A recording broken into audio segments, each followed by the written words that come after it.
चलिए, तेज रफ्तार से खबरें आपने देखी और अब आगे बढ़ते हैं बुलेटिन में। पीएम मोदी ने राम मंदिर को लेकर जो प्रण लिया था, प्राण प्रतिष्ठा के साथ उसे पूरा कर दिया। कल दुनिया राम मंदिर में दुनिया ने अनुष्ठान देखा, पीएम मोदी की बातों को सुना, देश के दिग्गज और आम लोग ऐतिहासिक पल के साक्षी बने। पीएम मोदी ने अपने संदेश में न सिर्फ राम की मर्यादा की बात कही, बल्कि विरोधियों को समझाया और कहा कि राम आग नहीं है, राम ऊर्जा है, समाधान है। एक बार फिर पीएम मोदी का वो संदेश सुनिए और समझिए।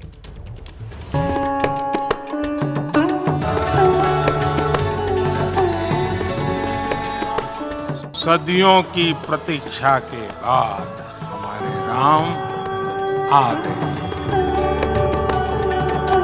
ये क्षण अलौकिक है, ये पल पवित्रतम है।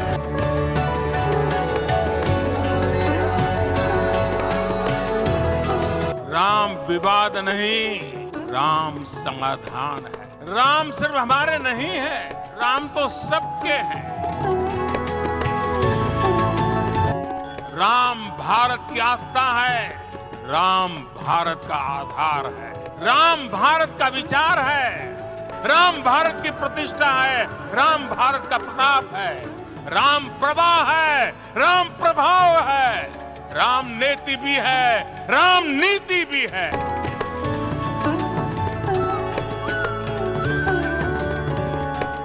ये भव्य राम मंदिर साक्षी बनेगा भव्य भारत के अभ्युदय का, विकसित भारत का।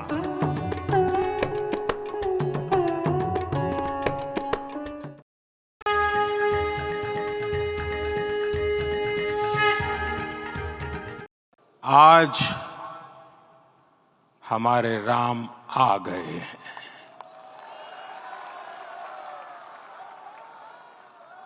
सदियों की प्रतीक्षा के बाद हमारे राम आ गए हैं।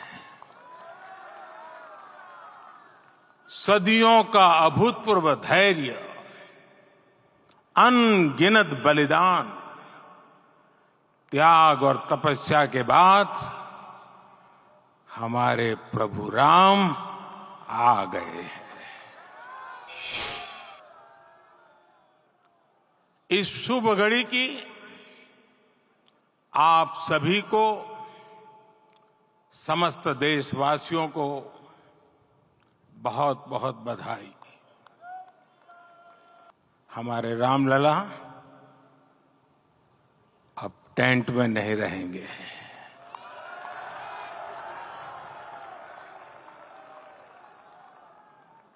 हमारे रामलला अब इस दिव्य मंदिर में रहेंगे। मेरा पक्का विश्वास है, अपार श्रद्धा है कि जो घटित हुआ है इसकी अनुभूति देश के, विश्व के कोने कोने में राम भक्तों को हो रही होगी। ये क्षण अलौकिक है, ये पल पवित्रतम है। ये माहौल, ये वातावरण, ये ऊर्जा, ये घड़ी प्रभु श्री राम का हम सब पर आशीर्वाद है। 22 जनवरी 2024 का ये सूरज एक अद्भुत आभा लेकर आया है।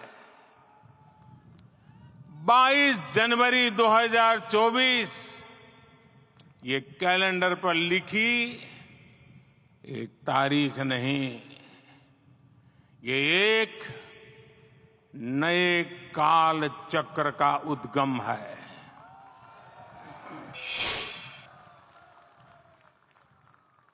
राम मंदिर के भूमि पूजन के बाद से प्रतिदिन पूरे देश में उमंग और उत्साह बढ़ता ही जा रहा था। निर्माण कार्य देख देशवासियों में हर दिन एक नया विश्वास पैदा हो रहा था। आज हमें सदियों के उस धैर्य की धरोहर मिली है। आज हमें श्री राम का मंदिर मिला है। गुलामी की मानसिकता को तोड़कर उठ खड़ा हो राष्ट्र। अतीत के हर दंश से हौसला लेता हुआ राष्ट्र ऐसे ही नव इतिहास का सृजन करता है। आज से 1000 साल बाद भी लोग आज की इस तारीख की, आज के इस पल की चर्चा करेंगे। और ये कितनी बड़ी राम कृपा है कि हम सब इस पल को जी रहे हैं, इसे साक्षात घटित होते देख रहे हैं। आज दिन दिशाएं, दिग दिगंत सब दिव्यता से परिपूर्ण है।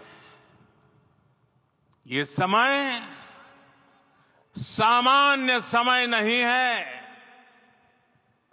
ये काल के चक्र पर सर्वकालिक शाही से अंकित हो रही अमिट स्मृति रेखाएं हैं। मैं आज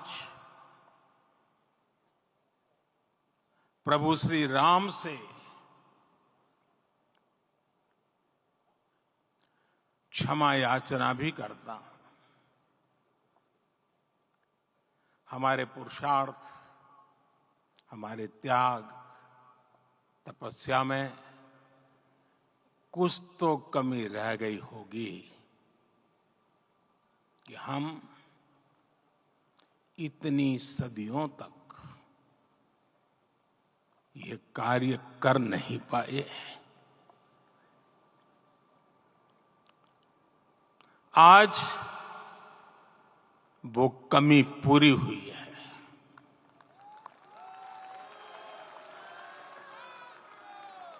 मुझे विश्वास है प्रभु राम आज हमें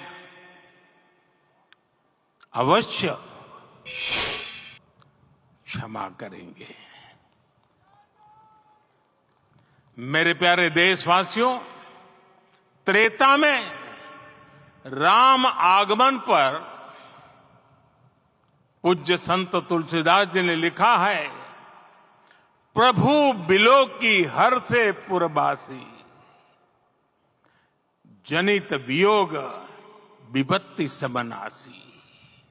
अर्थात प्रभु का आगमन देकर ही सब अयोध्यावासी, समग्र देशवासी हर्ष से भर गए। लंबे वियोग से जो आपत्ति आई थी उसका अंत हो गया। उस कालखंड में तो वो वियोग केवल 14 वर्षों का था।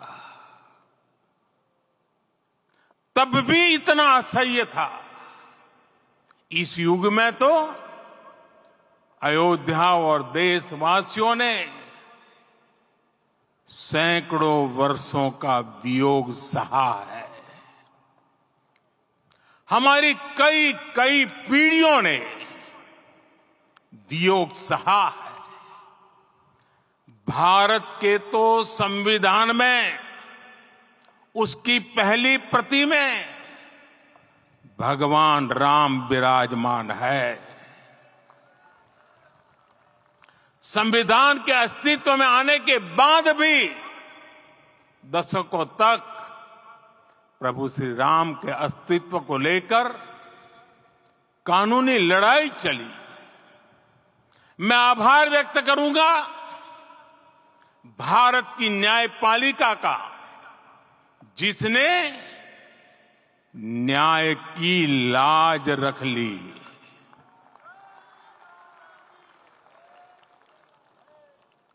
न्याय के पर्याय प्रभु राम का मंदिर भी न्यायबद्ध तरीके से ही बना। आप महसूस कीजिए, अपनी सोच पर पुनर्विचार कीजिए। राम आग नहीं है, राम ऊर्जा है। राम विवाद नहीं, राम समाधान है। राम सिर्फ हमारे नहीं है, राम तो सबके हैं। राम वर्तमान नहीं, सिर्फ वर्तमान ही नहीं, राम अनंत काल है। साथियों, आज जिस तरह राम मंदिर प्राण प्रतिष्ठा के इस आयोजन से पूरा विश्व जुड़ा हुआ है, उसमें राम की सर्वव्यापकता के दर्शन हो रहे हैं। जैसा उत्सव भारत में है, वैसा ही अनेक देशों में है। आज अयोध्या का यह उत्सव रामायण की उन वैश्विक परंपराओं का भी उत्सव बना है। रामलला की ये प्रतिष्ठा वसुधैव कुटुंबकम के विचार की भी प्रतिष्ठा है।